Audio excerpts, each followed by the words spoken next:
Well, thank you very much. And it's a pleasure being here. And I think,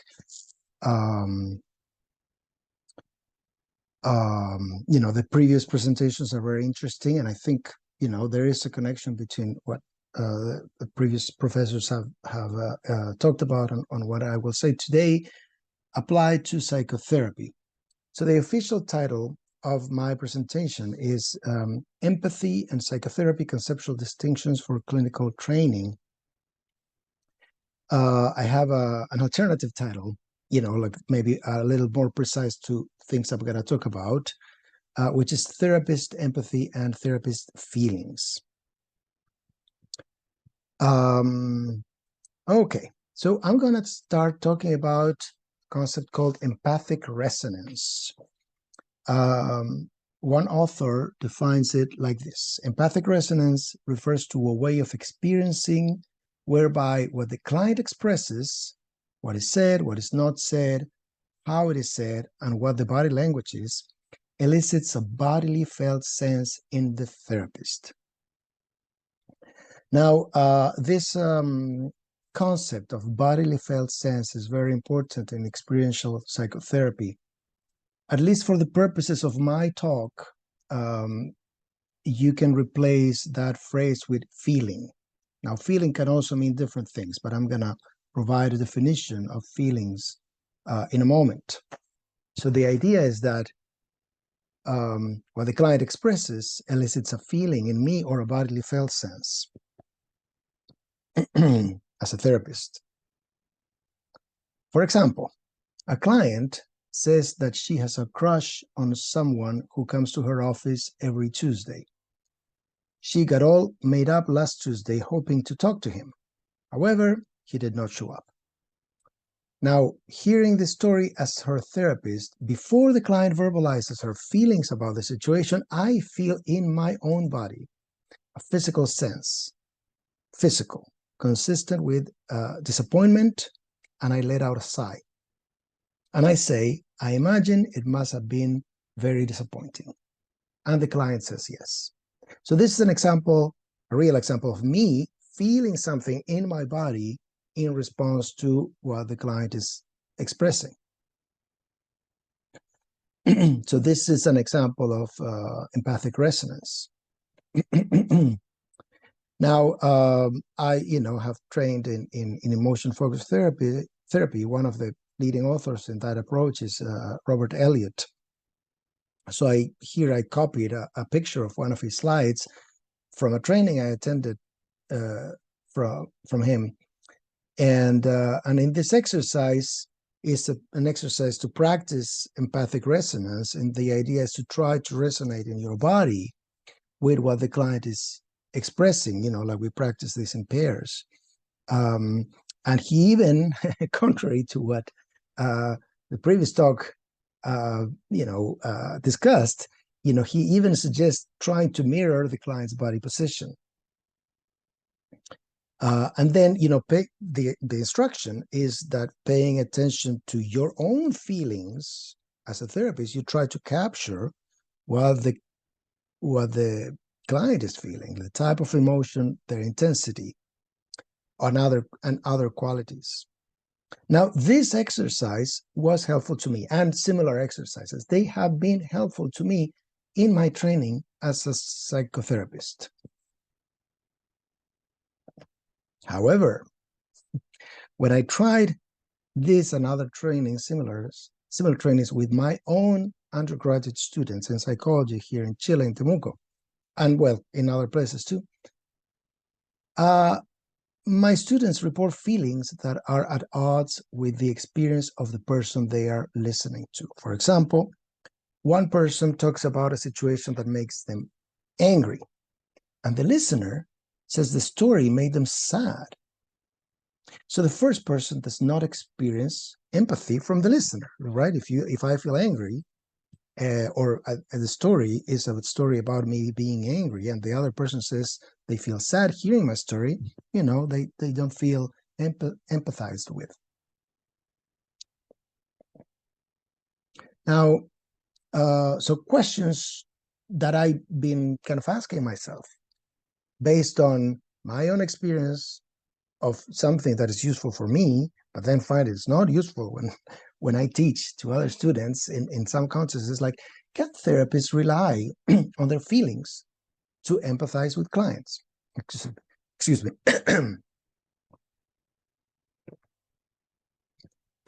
I'm sorry. Can therapists rely on their feelings to empathize with clients? And if so, how?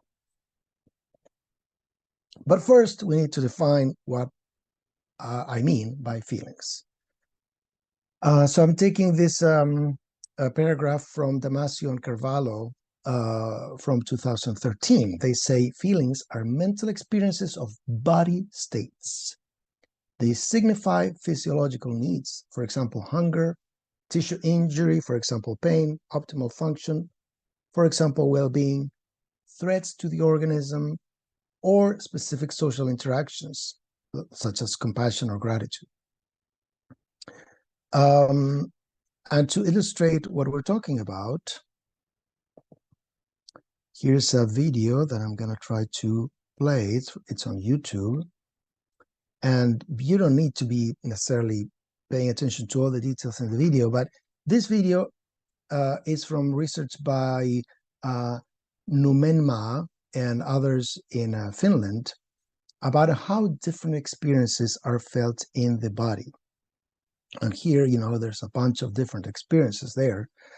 Now, the point is, you know, like just to emphasize two things I want to say about feelings is that feelings are felt in the body and they're not necessarily emotions. They can be all sorts of things, you know, as being here, like, you know, acceleration, mania, stress, you know, tiredness, exhaustion, you know, like different things can be felt in the body. It's not just so, just to be clear, for at least the purposes of this talk, you know, feelings are related to emotions, but are not the same as emotions, and they're felt in the body.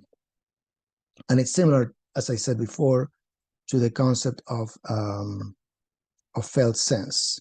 How do I go back from this YouTube video to the presentation? Let's see. Okay.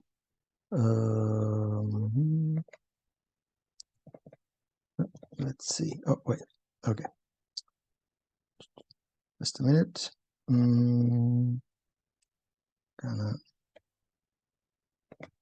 Oh. There we are. Okay. So what possible functions therapists' feelings may have? You know, what possible functions for the feelings of the therapist? They could be a basis for empathy, meaning that the therapist's feelings reveal what the client is feeling.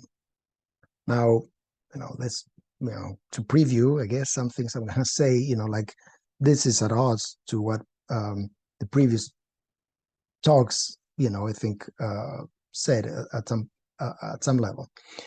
Now, also, the therapist's feelings could be information about the client, such as is used in countertransference in psychodynamic psychotherapy, or there could be neither. It could be that those are not really the functions of therapist's feelings. So I'm going to make some phenomenological considerations on empathy. I am a clinical psychologist. I'm a psychotherapist. I'm not a philosopher. I'm not a trained phenomenologist. You know, and I'm using concepts from philosophy and phenomenology to illuminate what I do in psychotherapy. Now, I'm going to start with a minimal definition of empathy from a recent article with Leonor Irarrázaval. Within the tradition of European phenomenology, there is an agreement that in its minimal definition, empathy is a mode of intentionality that makes it possible to access the subjective experience of another person with the awareness of the other's experience as being different from one's own. And this is based on you know, previous authors. Clearly not something that we came up with, as the definition says, this, the tradition of European phenomenology. So, so one important aspect of empathy as understood in phenomenology is the self-other distinction. Empathy does not involve sharing of experiences.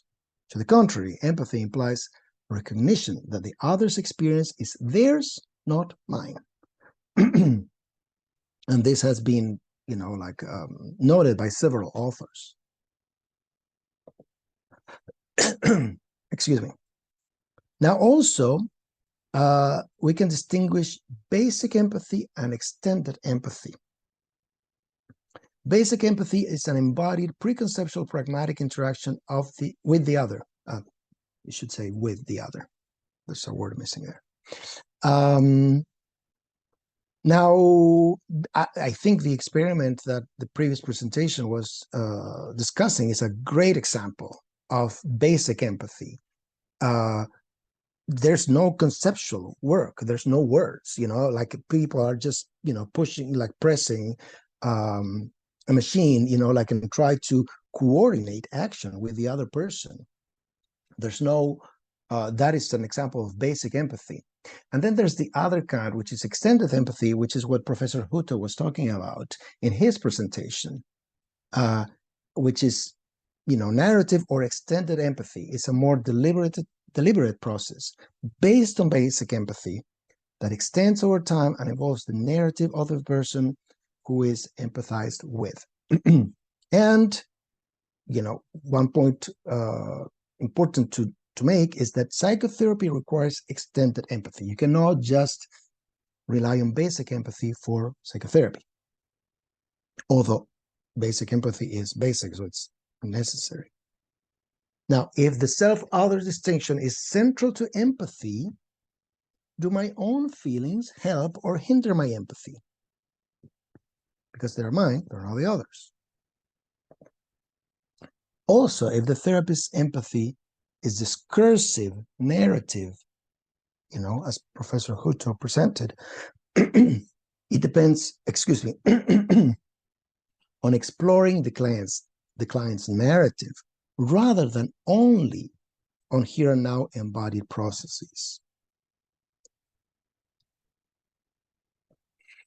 Therefore, over-reliance on therapist's feelings may interfere with empathy.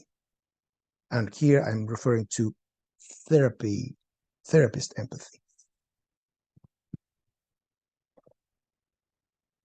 However, I'm gonna go back to talking about feelings to make a clarification about what I've said before. Understanding is always embodied, and this has been presented by several authors, one of them being Eugene Gendlin. Therefore, feelings, as defined earlier, are part of understanding. So understanding is, just to use traditional metaphors, never just here. It's a whole body experience if I really understand something. Therefore, when a therapist follows a client's story, the therapist's feelings can be a part of their understanding of the story. Because, again, the understanding is not just here. I'm understanding with my whole body. My whole self is understanding. It's not just my concepts. Excuse me.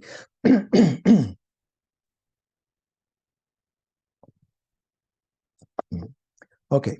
So the therapist's feelings can also be a part of the therapist's understanding of other things, not just the client's story. I can use my feelings, or my feelings are part of my understanding of the story, but as explained before, feelings are understanding of things in general. So my feelings can indicate not just what's happening with the client, but other things too. Okay, so back to the resonance metaphor. Earlier, I had talked about this concept of empathic resonance, which is very much relied upon in experiential psychotherapy. Now, this metaphor, because that's what it is, it's a metaphor, is useful if it refers to the therapist resonating with the client's story. Meaning, the client tells me a story and something happens in me. That's a resonance. But it can be misleading if it assumes that the therapist's feelings directly that is magically, mirror the client's feelings. So that is a very big problem if I, as a therapist, assume that what I'm feeling is what the client is feeling. So I believe there are at least two pitfalls for the therapist's empathy. One would be attributing my own feelings to the client, but the other is ignoring my own feelings. So my suggestions for therapists. First, focus on the client's story. Probably first and foremost, cannot empathize without following the client's story. Second, allow your own feelings. That means make space for them. This phrase is maybe unfamiliar to some people, or this use of the word allow. The idea here is that my feelings happen, and as a therapist, it's important for me to just make space for them because they are there. Now, when you notice feelings, ask yourself if they're about the client's story, because they may be about something else. If they are, communicating them may expand the client's narrative, and that facilitates this extended narrative empathy.